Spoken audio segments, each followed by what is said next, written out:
Eu vou começar, então, direcionando aqui uma pergunta para a doutora Larissa, né?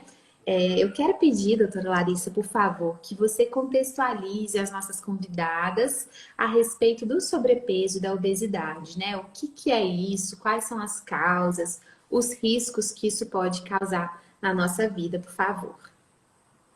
Bom, primeiramente eu quero começar dizendo que a obesidade é sim uma doença, né? Existem algumas pessoas que insistem em dizer que obesidade é só estilo de vida. Não, gente. Obesidade pode estar atrelada também com a alteração do estilo de vida? Sim, mas é uma doença. É uma doença crônica e que possui múltiplos fatores que levam ao ganho de peso, né? Por isso que é tão importante a gente tratar ela. E o que é a obesidade?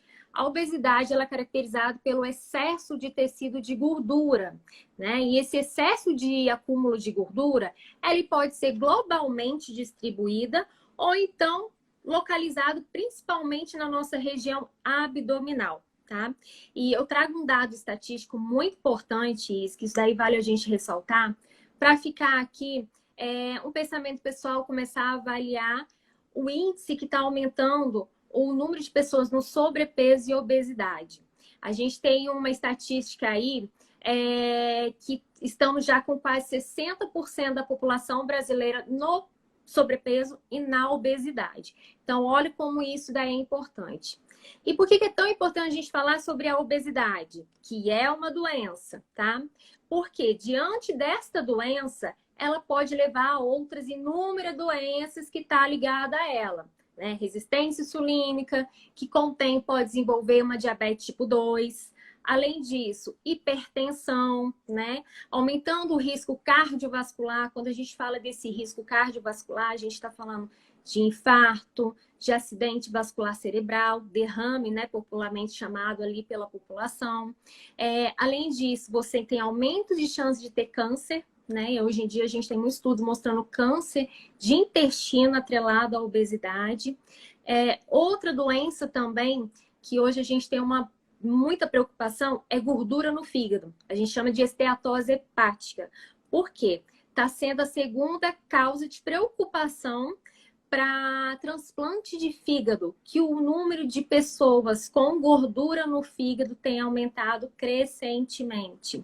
As pessoas pensam que cirrose hepática se deve só àqueles pacientes que bebem muito, mas não, gente. Acúmulo de gordura em volta, né, do fígado por conta da obesidade, aumento dessa circunferência abdominal, também leva a cirrose, né? A morte das células aí do fígado, levando a cirrose com necessidade de transplante de fígado. Então, isso daí é uma coisa muito séria.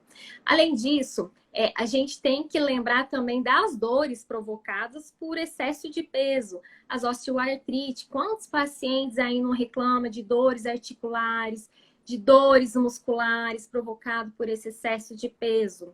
Dificuldade em dormir, né? Apneia do sono, aquele paciente que ronca muito pelo fato de obstrução respiratória mesmo e provoca as pausas respiratórias ao longo da noite. Então, isso aí acaba prejudicando o dia a dia desse paciente, entre outras inúmeras doenças que hoje em dia a gente tem visto e o paciente tem apresentado cada vez mais. Então a gente vê, Lari, que a busca pelo emagrecimento, ela não tem relação apenas com estética, se encaixar em um padrão, estar se sentindo bem pela aparência, mas sim aquele pensamento de que o fato de a gordura, né, o aumento da gordura corporal, poder ser um risco para o desenvolvimento de novas doenças, o emagrecimento se torna então uma prevenção de doenças, não é mesmo? Uma prevenção de esteatose. Com certeza, Isa. A gente vai até falar isso, né, ao longo do nosso decorrer desse bate-papo aqui. Cada vez mais a gente tem falado que o paciente não necessariamente ele tem que estar dentro do seu índice de massa corporal. O que é esse IMC? É um cálculo que é uma ferramenta utilizada muito ainda no dia a dia, mas que a gente vai falar que não é o ideal, né? é utilizada, é uma ferramenta que a gente pode utilizar para ter uma noção, que é uma fórmula, que é quando você calcula o seu peso dividido pela sua altura ao quadrado. Então, a gente acaba diagnosticando sobrepeso quando esse IMC entre 25 a 29,9 você está no sobrepeso. E a partir de 30 você é considerado um obeso. E aí vai obesidade grau 1, grau 2, grau 3, né? Até levar aquela obesidade mórbida, que é a obesidade extremamente grave. Mas a partir da obesidade grau 1, já considere como uma gravidade por conta dessas outras inúmeras doenças. Sim, e aí eu lembro de uma foto, né? Essas fotos assim de meme na internet, em que eles queriam mostrar por que o IMC não é a melhor forma de avaliação. E aí nós víamos um rapaz baixinho e bem musculoso, tipo fisiculturista, né? Que participava das Olimpíadas, e por isso ele tinha muita massa muscular. E depois um outro rapaz mais alto, mas que tinha aparentemente um acúmulo de gordura corporal, era um pouco obeso, né, ou em sobrepeso, enfim. E os dois tinham o mesmo IMC.